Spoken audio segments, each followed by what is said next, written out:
Assalamualaikum warahmatullahi wabarakatuh. Halo Bapak Ibu guru hebat, kembali lagi bersama saya Indriani Pertiwi, calon guru penggerak angkatan 8 dan pendidikan guru penggerak angkatan 9.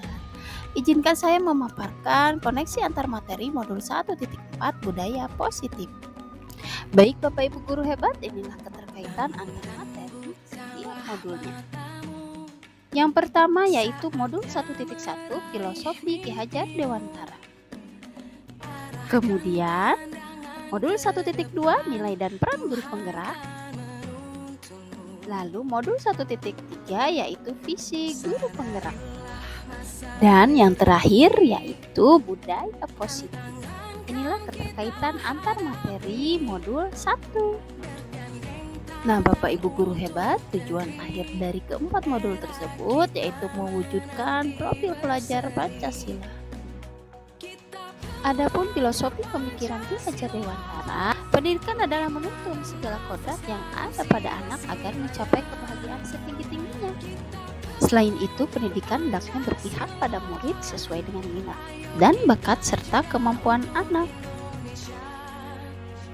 Selanjutnya, guru ibarat petani, sementara sekolah ibarat lahan dan murid menjadi benih. Petani hanya bisa menuntut tumbuhnya benih dengan merawatnya. Nah, dari pernyataan Ki Hajar Dewantara tersebut, maka sebagai seorang guru penggerak harus mempunyai nilai dan menjalankan perannya agar mampu menuntun tumbuh kembangnya peserta didik melalui pengajaran yang berpusat pada murid. Masih ingat tentang nilai peran guru penggerak? Nah, nilainya berpihak pada murid, mandiri, inovatif, kolaboratif, reflektif. Sementara peran guru penggerak itu sendiri memimpin pembelajaran, coach bagi guru lain, mendorong kolaborasi, kepemimpinan murid, dan menggerakkan praktisi. Dalam mewujudkan suatu perubahan diperlukan visi dan langkah-langkah yang tepat untuk mencapainya. Visi dapat terwujud jika adanya kerjasama semua warga sekolah. Oleh karena itu, dalam mewujudkannya diperlukan langkah konkret, yaitu dengan menggunakan metode inquiry apresiatif dengan tahapan bagja. Tahapan bagja yang pertama, buat pertanyaan, kemudian ambil pelajaran, gali mimpi, jabarkan rencana, atur eksekusi. Berdasarkan penerapan tahapan bagja akan memunculkan pembiasaan-pembiasaan positif sekolah yang kita kenal dengan budaya positif. Seorang guru yang baik harus memiliki kemampuan dalam mewujudkan budaya positif di sekolah. Budaya positif tersebut dapat dijalankan dengan menerapkan konsep-konsep inti, diantaranya disiplin positif, memahami motivasi perilaku manusia berkaitan dengan hukuman, penghargaan, posisi kontrol seorang guru, pembuatan keyakinan kelas, dan penerapan segitiga restitusi dalam penyelesaian masalah. Nah, Bapak Ibu guru hebat, inilah refleksi pertanyaan pemahaman atas keseluruhan materi modul budaya positif. Pertanyaan pemantik pertama, sejauh mana pemahaman Anda tentang konsep-konsep inti yang telah dipelajari pada modul ini? Yang pertama, disiplin positif. Disiplin positif merupakan pendekatan mendidik anak untuk melakukan kontrol diri dan pembentukan percaya diri. Lalu nilai kebajikan dan keyakinan kelas. Tujuan mulia pada nilai kebajikan mengacu pada nilai-nilai dan prinsip-prinsip mulia yang dianut oleh seseorang. Lalu disiplin positif, posisi kontrol. 1. Pemberi hukuman, pembuat rasa bersalah, teman, pemantau, dan manajer. Adapun kebutuhan dasarnya, bertahan hidup, sayang dan rasa diterima, penguasaan, kebebasan, dan kesenangan. Lalu segitiga restitusi ada 3 sisi loh Bapak Ibu guru hebat.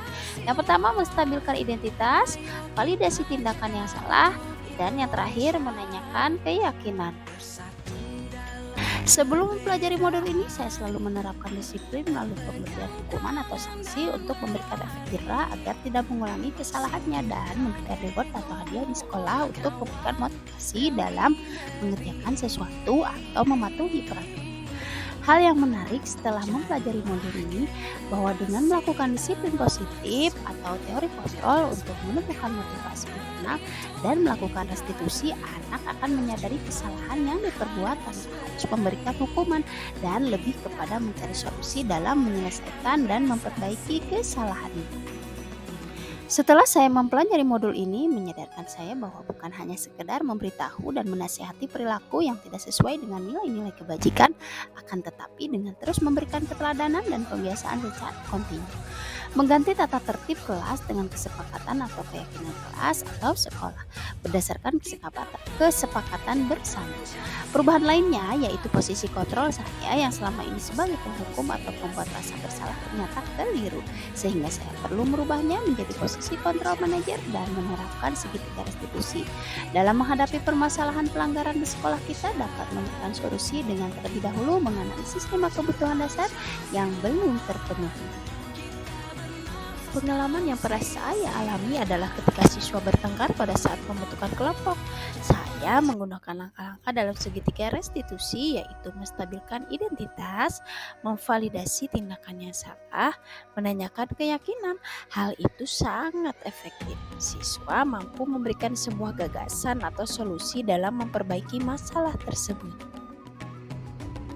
Perasaan saya ketika mengalami hal-hal tersebut merasa jauh lebih tertantang untuk mengimplementasikan posisi guru sebagai manajer dan menerapkan segitiga restitusi dalam menangani kasus pelanggaran yang dilakukan siswa.